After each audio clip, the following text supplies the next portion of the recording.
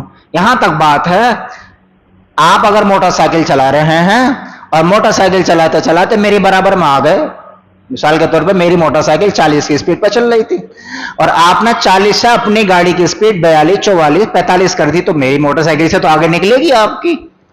تو مجھے اتنا بھی گوارا نہیں ہے کہ آپ اپنی موٹر سائیکل میری موٹر سائیکل سے آگے نکال لو. بتاؤ جی غلط تو نہیں کر رہا؟ 10-15 نمبر ایک دم آگے مجھ سے آگے نکال لی, چاہے آگے جا کر کچھ بھی ہو, چاہے چوٹ لگے پھینٹ لگے. بتاؤ یہ ہوتا کہ نہیں ہوتا ہے؟ حالانکہ کوئی انعام نہیں ملنے والا, جو پیچھے رہ گیا اس کا کوئی چالان نہیں کٹنے والا, اس کا کوئی نقصان, جو پیچھے رہ گیا اس کا تو فائدہ ہی فائدہ ہے. مائلیج بڑھیا دے گی, ایوریج بڑھیا دے گی, گاڑی سیف رہے گی, خود بھی سیف رہے گا, تو 4 منٹ ویر سویر پہنچ جائے گا, لیکن سیف تو پہنچ جائے گا نہ. آگے کیوں نکل گیا یہ؟ تو ہمارا دنیا داری میں تو یہ حال ہے اور دینداری میں ہمارا اپنا یہ حال ہے کہ ہماری داڑیاں سفید ہو گئیں اور ایک ایک سورت 2-2 صورتیں یاد ہے, بس اسی پہ پوری نماز چل رہی ہے, اس سے آگے کی کہانی یاد نہیں ہے ہمیں. یہ ہے ہمارا. دعا قنوت وتر میں پڑھنا واجب ہے. کتنے لوگوں کو دعا قنوت ہے جی کیا پڑھتے ہو, قل واللہ احد چل رہی ہے, اور کیا چل رہی ہے, ربنا آتنا فی الدنیا چل رہی ہے. دعا قنوت پڑھنا واجب ہے, اس کے بغیر نماز نہیں ہوگی دعا وتر کی, اور عام مسلمانوں کے یاد نہیں ہوتی ہے. یہ جیسے وتر پڑھنا واجب ہے, وتر پڑھنا فرض نہیں واجب ہے, ایسے ہی دعا قنوت کیا یاد کرنا بھی واجب ہے. دعا قنوت پڑھنا واجب, نہ پڑھنا گناہ, ایسے ہی اس کی دعا قنوت کا یاد نہ کرنا بھی گناہ ہے. تو یہ جو ہے نا قرآن میں اللہ تعالیٰ نے شروع میں کہا اقرا پڑھو, تو ہے تو اتنا سے ہی کہ پڑھو, لیکن اللہ تبارک و تعالیٰ نے اتنا کہنے سے ہی پوری دنیا کو گھیر دیا, اس کے اندر پوری دنیا کو سمیٹ دیا, ایسے جیسے 7 سمندر کو ایک پیالے میں جمع کر دیا ہو. اللہ تعالیٰ سب کر سکتا ہے, ہر چیز پر قادر ہے. تو اقرا کہاں بس اللہ تعالیٰ نے پڑھو. اب پڑھیں کیا؟